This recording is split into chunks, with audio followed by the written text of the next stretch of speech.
ওরে যদি আজ ধরতাম রে বাইরে ভিটার সামরা উড়াই লাইলাম হইলে বুবার ঘরের বাবা আরেকদিন যদি খালি গাছের নিচে দেখমু তোরে গাছের লগে বাইন্দা ভিটামু।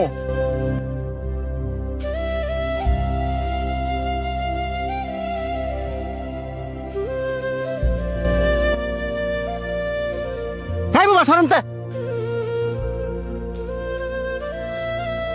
তোরে না করছি এই ময়লা কাগুলি আমার সামনে না আইতি তোর শরীরের গন্ধ যে আমার সহ্য হয় না এটা কি তুই বুঝস না? হ্যাঁ কথায় কাজ হইতো না হ্যাঁ একদিন ফিসপুরা বান দিয়া ঠিক মতন ফিরাইতে হইব তাইলে আর আঙ্গ লাগাইতো না। বাহ খুব সুন্দর কথা কইছস। হাই তোকে পছন্দ করে দিকা আর ভালোবাসা দিকে তো তোকে লগে আর তোরা কিনা কইতাছস হ্যাঁ রে ফিস মুরা বান দিয়া পরে ফিটাইবি।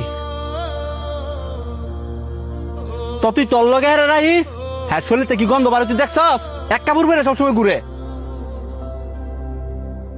এই যে শার্টটা দেখতেছস এটা আর বাপে পড়তো আর হ্যাঁ আর বাপে সিরা শার্টটা পরে ঘুরে। হ্যাঁ এই শার্টটা কে লেগে পরে ঘুরে কারণ হ্যাঁ আর বাবার অনেক পরিমাণে ভালোবাসে। হ্যাঁ তো তখন মতন সামর্থ্য নাই যে চাইলে রং বেরঙের কাপড় পরে ঘুরবো।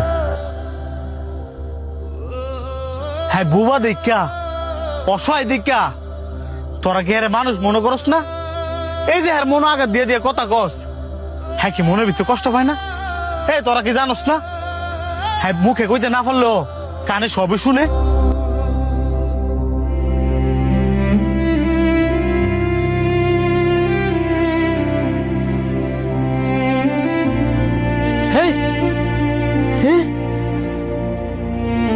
সর বুবা আমার কাজ আমার করতাম দে। কেডা রে আমার আম গাছের নিচে? কাকা ওই যে হ্যাঁ এই বুবাই হ্যাঁ না করার পর ওই গাছ উইটাল দিছে। বুবা তোরে আজকে আমি খাইছি।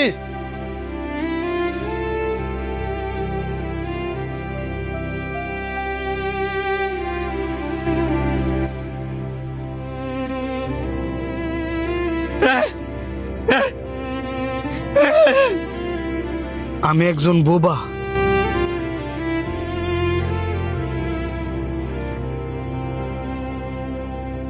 আমি চাইলেও কারোর সাথে কথা বলতে পারি না। সবারই তো মন আছে, আমারও মন আছে।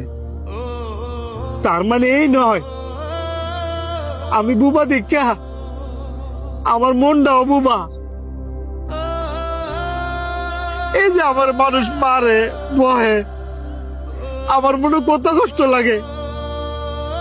আমি চাইলেও মুখ পিঠে একটা কথা বলতে পারি না। এই যে কিছুক্ষণ আগে এক ফুল আম গাছের উপরে ঢিল দিছে হে দুশায় পড়ছে আমার উপরে।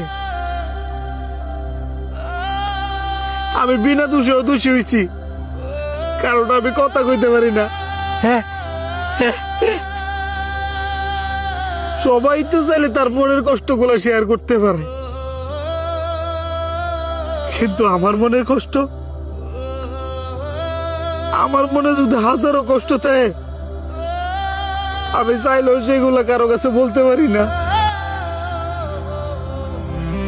কারণ আমি কথা কইতে পারি না।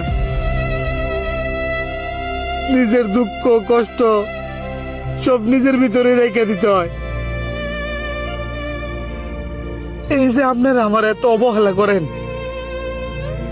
আমি কি বুবাইয়া জন্মায় ভুল করছি? যদি ভুল করে তাই তাহলে সবাই মিলে দোয়া করেন না আল্লাহ যাতে আমার উড়ে লয়ে জায়গা।